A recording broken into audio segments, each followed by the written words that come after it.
On today's edition of the Pour Review, I am working diligently to maintain my calm and composure over discussing one of my favorite wineries. They are out of Napa Valley, California. It is the Brown Estate Winery. So I have long loved the Brown Estate Winery, so let's just get that out of the way. But I love them for good cause. I love them, number one, because of their story, which we'll discuss in a moment.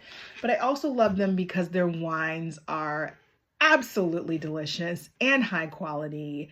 And I'm going to talk about a lot of them on this channel. So just get ready. So let's take a step back. Let's talk about Brown Estate Winery in general. So setting the stage, 1980s, two literal doctors buy an abandoned ranch / walnut orchard and take this land and literally, quite literally, make it into a property that produces high quality grapes that are good enough to sell to other winemakers that they used in their wines. When I say they made this ranch, put electricity in, put plumbing in, put roads in. They literally tilled the land and made it workable. If you don't understand how much of a feat that is, it's completely okay. But just know that it is an incredible feat to be able to take an abandoned ranch and turn it into something profitable, considering that when you start tilling land and planting a vineyard, it takes years before you see a return on profit. Nevertheless, grapes even growing. So they go out in the 1980s, they buy this abandoned ranch / walnut orchard. They till the land. In 96, they launched Brown Estate Winery. And then in the early 2000s, they actually start sending out their first set of wines for review by external parties. And from there, they just take this wine and float into stardom. So their label has the scarab beetle, which is an Egyptian beetle representing good luck and long life. And everything that they do is sustainable farming, organic farming. These are just all around conscious, intentional folks. And I absolutely love it. And I am 1,000% here for all of it. So if that's not great, then their kids, the next generation, take this abandoned ranch, turn into a profitable grape producing enterprise, and turn it around and not only start creating wines and selling those wines, but then they also made their own brand called House of Brown, which I will be talking about on this channel as well, and make that into a profitable enterprise. So one of the things that I love about them, they are the first Black-owned winery in Napa Valley. They have a tasting room in downtown Napa called Brown Downtown. But most importantly, I love their vision. I love their story.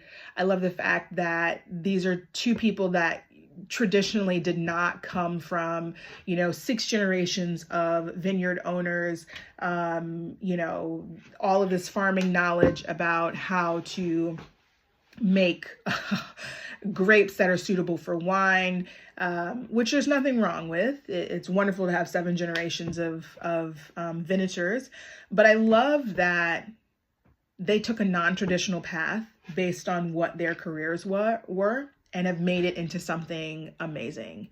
And the story of grit, the story of perseverance, the story of determination, the fact that their kids have carried this on, the fact that they are scoring very highly in the point system, they're winning awards, they're known for their zen, is something that I truly, truly love, respect, and admire. And to boot, their wines are delicious. So let's get into it.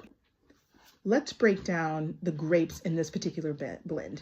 So Chaos Theory's 2020 vintage is going to have 4 grapes in it: Merlot, Zinfandel, Cabernet Franc, and Sangiovese. Now, the interesting thing about this blend is that we traditionally associate Cabernet Franc with France, and we traditionally associate Sangiovese with Italy. Merlot and Zinfandel traditionally do very, very well in California. And in fact, the Brown Estate Winery is very well known for its Zinfandel. So it is going to be great in this particular blend. What are these grapes potentially going to bring to the wine? So flavor-wise, a Merlot is typically going to bring you more black fruits, maybe some baking spices, plum, cherry. So think blackberries or even black cherry. Your Zinfandel is going to bring some similar attributes. So think spices, raspberries, black currant, fig, clove, maybe even some tobacco. Your Cabernet Franc, which is out of France, is typically associated more with green notes, but that is really climate dependent. When we think of Cabernet Franc off the top of our head, we're thinking things like, as my youngest son says, tomato or tomato skin or tomato leaf. So tomato, green bell pepper, but it's also going to bring in other great notes. So think violet tobacco, maybe even a little bit of earth, and maybe some red fruits. Sangiovese, as we all know, is typically associated with more sour cherry notes. And typically when we see a wine that is made from Sangiovese grapes, it'll have what we call a rustic character to it. And so that rustic character might be introduced into this particular wine. We don't know. One other thing to know is that this particular wine was oaked, meaning there was some period of aging in the oak, and it was oaked in both French oak and American oak. And those are very different types of oaks. So our French oak is typically associated with more elegance, more refinement. It's going to impart its character into the final wine, but in a much more subtle way, depending on many factors. But you can typically expect to see things like vanilla or honey, but you won't see necessarily anything tropical or any of the tannic nature of that oak as bright and as powerfully as you might see an American oak. So an American oak is definitely going to have more power, more intensity behind it. As I just said, it's going to impart more of that tannic structure into the final wine. And while it will also have notes like vanilla, it will have more tropical notes. So think things like coconut or think things like coffee. It'll also have some interesting elements depending on the oak that may range from dill to smoke. So it'll be interesting to see between the Merlot, the Sangiovese, the Zinfandel, and the Cabernet Franc, and then the blend of American and French oak, what this final wine will taste like. Let's give it a try. Breaking open this wine, what we're looking for, as with all of our wines, is to see if the nose and the palate match. And again, sometimes you'll pick up things on the tasting that you maybe didn't pick up on the nose. So let's dive in.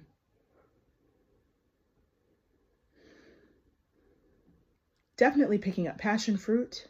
The oak characteristic is obviously there. So I'm picking up a little bit of vanilla, tobacco, definitely some black fruit, and also some spices. I'm thinking allspice, but let's give it a taste.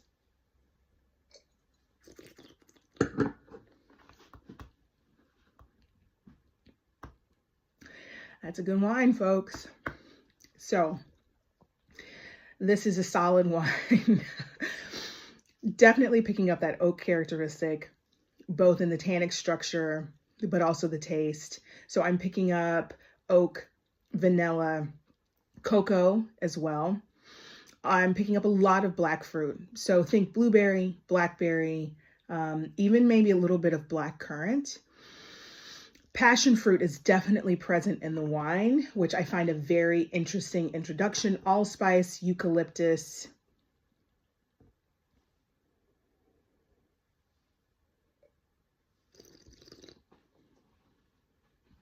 Black cherry.